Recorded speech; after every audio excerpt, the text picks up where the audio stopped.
राष्ट्रगान के लिए कृपया खड़े हो जाएं।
साथियों, जर्मनी में भारतीय समुदाय और बर्लिन में भारतीय दूतावास की ओर से मैं हमारे प्रिय प्रधानमंत्री श्री नरेंद्र मोदी जी का बहुत गर्मजोशी और उत्साह से स्वागत करता हूं।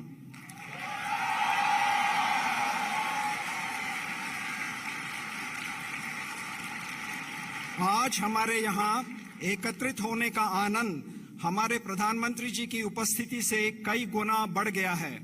हमें ये अवसर प्रदान करने के लिए हम प्रधानमंत्री जी के आभारी रहेंगे। प्रिय साथियों, जर्मनी में भारतीय समुदाय आज 2 लाख से अधिक है। आप लोगों के निरंतर प्रयास और परिश्रम से आज भारतीय समुदाय जर्मनी में अपनी एक खास पहचान बना रहा है। यहाँ पढ़ रहे हमारे 30,000 से अधिक भारतीय छात्र भारत जर्मनी संबंधों के उज्जवल भविष्य का प्रतीक है। मुझे विश्वास है कि भारतीय समुदाय ऐसे ही प्रगति करते हुए भारत जर्मनी संबंधों को और मजबूत करता रहेगा। जर्मनी में भारतीय समुदाय भले ही बाकी देशों की तुलना में संख्या में छोटा है, लेकिन आपके प्रति प्यार, आदर और आपके स्वागत करने के जोश में कोई कमी नहीं है। इन्हीं शब्दों के साथ मैं आपसे निवेदन करता हूं कि हमारे प्रिय प्रधानमंत्री श्री नरेंद्र मोदी जी का तालियों की गड़गड़ाहट से स्वागत करें।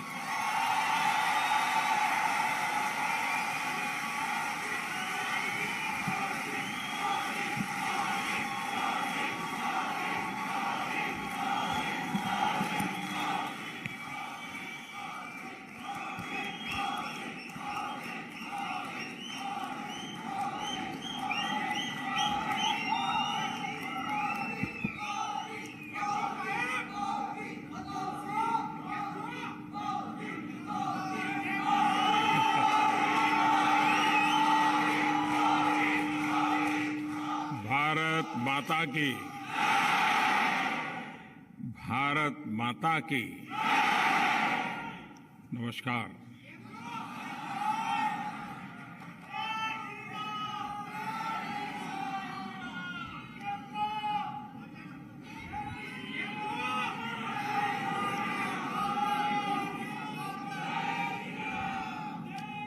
ये मेरा सौभाग्य है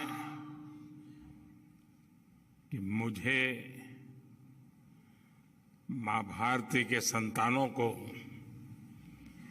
आज जर्मनी में आकर के मिलने का अवसर मिला है।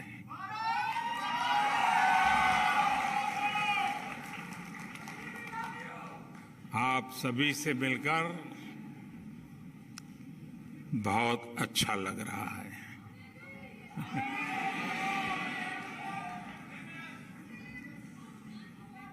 आप में से बहुत से लोग जर्मनी के अलग अलग शहरों से आज यहां बर्लिन पहुंचे हैं।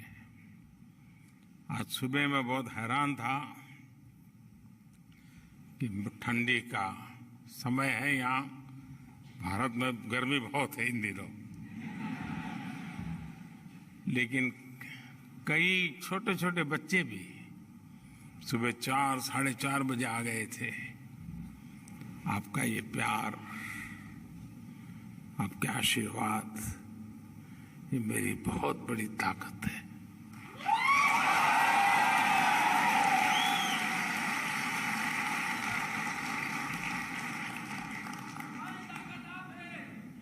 मैं जर्मनी पहले भी आया हूं,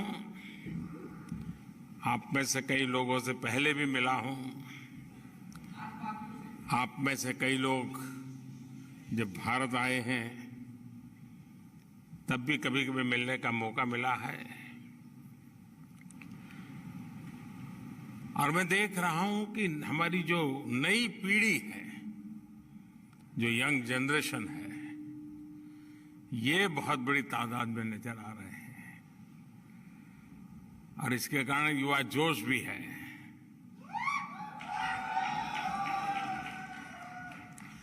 लेकिन आपने अपने व्यस्त पल समयों में से ये समय निकाला, यहां आए। मैं हृदय से आप सबका बहुत आभारी हूं। अभी हमारे राजदूत बता रहे थे कि यहां संख्या की दृष्टि से तो जर्मनी में भारतीयों की संख्या कम है, लेकिन आपके स्नेह में कोई कमी नहीं है।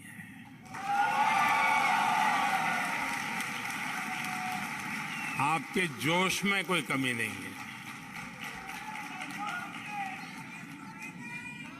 और ये दृश्य आज जब हिंदुस्तान के लोग देखते हैं तो उनका भी मन गर्व से भर जाता है। दोस्तों,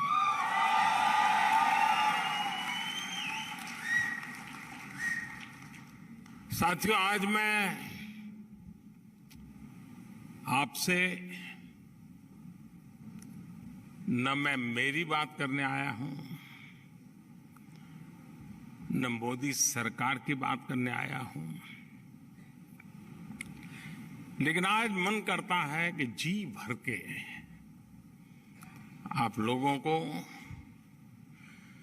करोड़ों करोड़ों हिंदुस्तानियों के सामर्थ्य की बात करूं, उनका गौरवगान करूं, उनके गीत गाऊं। और जब मैं कोटि कोटि हिंदुस्तानियों की बात करता हूं तो सिर्फ वो लोग नहीं जो वहां रहते हैं, वे लोग भी जो यहां रहते हैं। मेरी इस बात में दुनिया के हर कोने में बसने वाले मां भारती के संतानों की बात है। मैं सबसे पहले जर्मनी में सफलता के झंडे गाड़ रहे आप सभी भारतीयों को बहुत बहुत बधाई देता हूं, बहुत बहुत शुभकामनाएं देता हूं।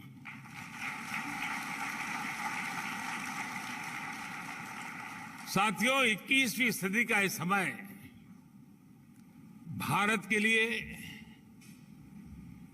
हम भारतीयों के लिए और विशेष करके हमारे नौजवानों के लिए बहुत महत्वपूर्ण समय है।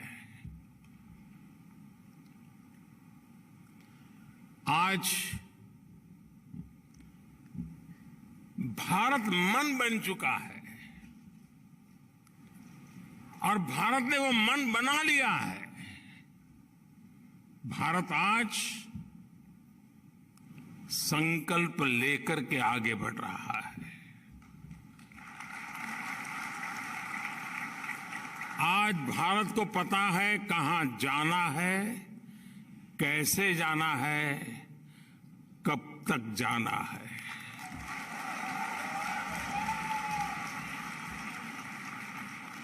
और आप भी जानते हैं कि जब किसी देश का मन बन जाता है तो वो देश नए रास्तों पर भी चलता है और मनचाही मंजिलों को प्राप्त करके भी दिखाता है।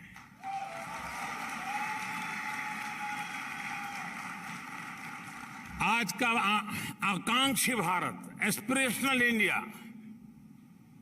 आज का युवा भारत देश का तेज विकास चाहता है। वो जानता है कि इसके लिए राजनीतिक स्थिरता और प्रबल इच्छा शक्ति कितनी आवश्यक है, कितनी अनिवार्य है, वो आज का हिंदुस्तान भली भांति समझता है। और इसलिए भारत के लोगों ने 3 दशकों से चली आ रही राजनीतिक अस्थिरता के वातावरण को एक बटन दबा करके खत्म कर दिया।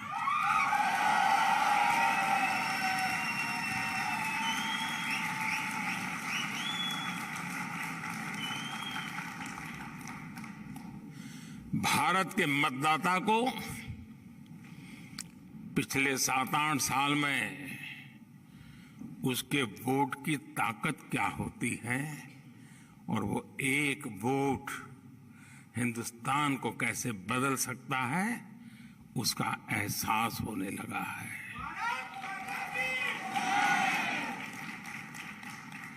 सकारात्मक बदलाव और तेज विकास की आकांक्षा ही थी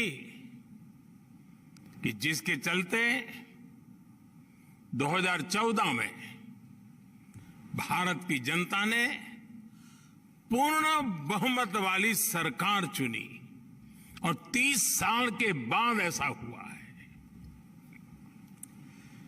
ये भारत की महान जनता की दूरदृष्टि है कि साल 2019 में उसने देश की सरकार को पहले से भी ज्यादा मजबूत बना दिया।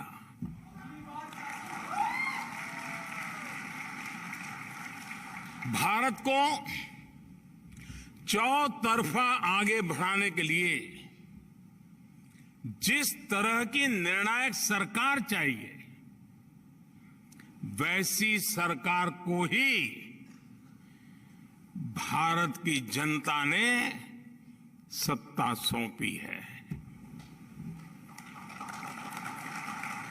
मैं जानता हूं साथियों कि उम्मीदों का कितना बड़ा आसमान हमसे जुड़ा हुआ है, मुझसे जुड़ा हुआ है। लेकिन मैं ये भी जानता हूं कि मेहनत की पराकाष्ठा करके खुद को खपाकर कोटि कोटि भारतीयों के सहयोग से, उन कोटि कोटि भारतीयों के नेतृत्व में भारत नई ऊंचाई पर पहुंच सकता है।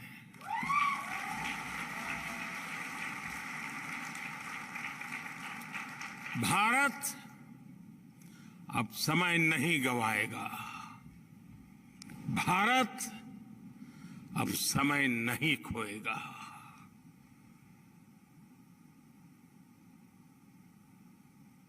आज वक्त क्या है, इस वक्त का सामर्थ्य क्या है और इसी वक्त में पाना क्या है, वह हिंदुस्तान भली भांति जानता है।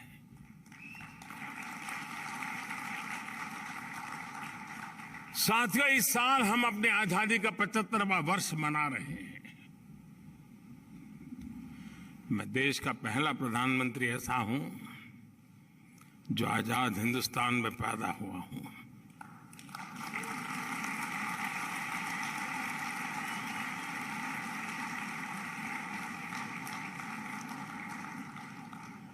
भारत जब अपनी आजादी के 100 वर्ष मनाएगा, अभी 25 साल हमारे पास है, उस समय देश जिस ऊंचाई पर होगा, उस लक्ष्य को लेकर के आज हिंदुस्तान मजबूती के साथ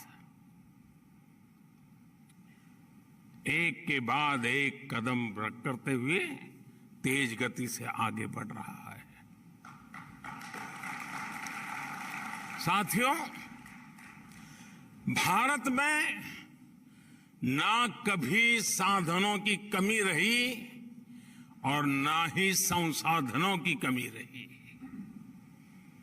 आजादी के बाद देश ने एक मार्ग तय किया, एक दिशा तय की, लेकिन समय के साथ जो बहुत सारे परिवर्तन होने चाहिए थे, जिस तेजी से होने चाहिए थे, जितने व्यापक होने चाहिए थे, किसी न किसी कारण से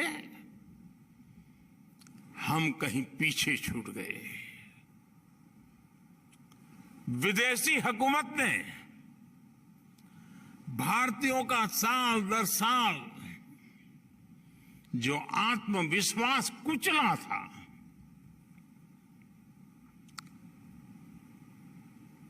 उसकी भरपाई का एक ही उपाय था,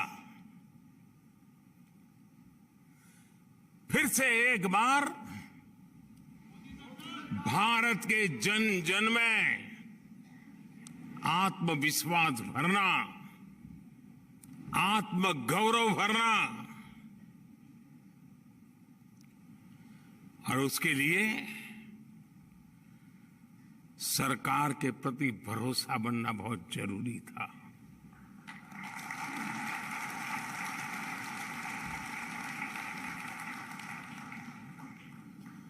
अंग्रेजों की परंपरा की बदौलत सरकार और जनता के बीच में एक भरोसे की बहुत बड़ी खाई थी। शक के बादल मंडरा रहे थे, क्योंकि अंग्रेजों की हुकूमत में जो देखा था उसमें उसके परिवर्तन नजर आए। उसके लिए जो गति चाहिए, उस गति का अभाव था, और इसलिए समय की मांग थी कि सामान्य मानवीय की जिंदगी में से सरकार कम होती चली जाए, सरकार हटती जाए। Minimum government, maximum governance.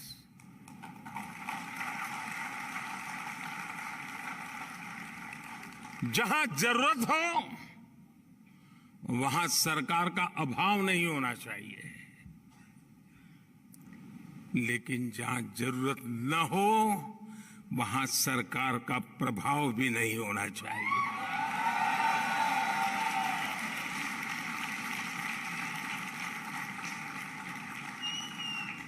साथियों, देश आगे बढ़ता है जब देश के लोग, जनता जनार्दन स्वयं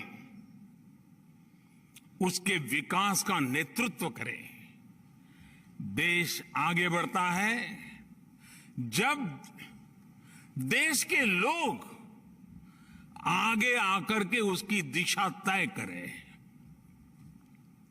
अब आज के भारत में सरकार नहीं, मोदी नहीं, बल्कि देश की कोटि कोटि जन ड्राइविंग फोर्स पर बैठे हुए हैं।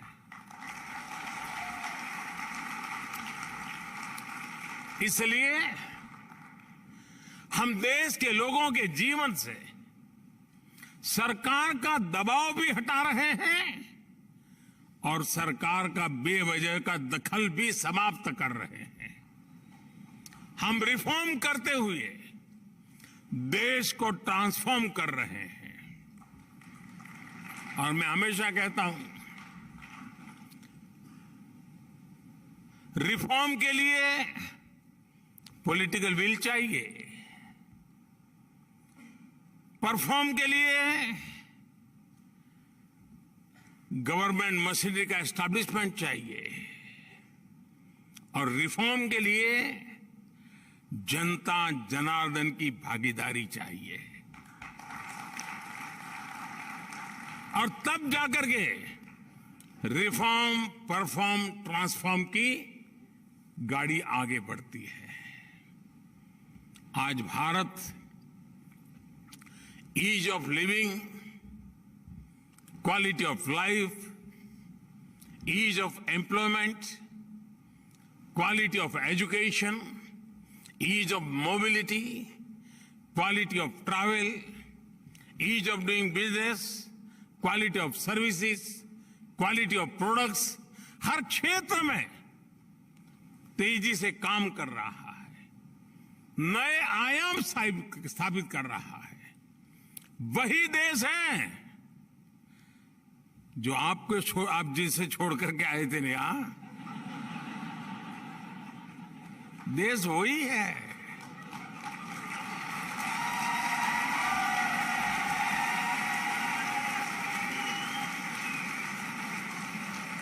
ब्यूरोक्रेसी भी वही है, दफ्तर भी वही है, टेबल भी वही है, कलम भी वही है, फाइल भी वही है। वही सरकारी मशीन है, लेकिन अब नतीजे बहुत बेहतर मिल रहे हैं।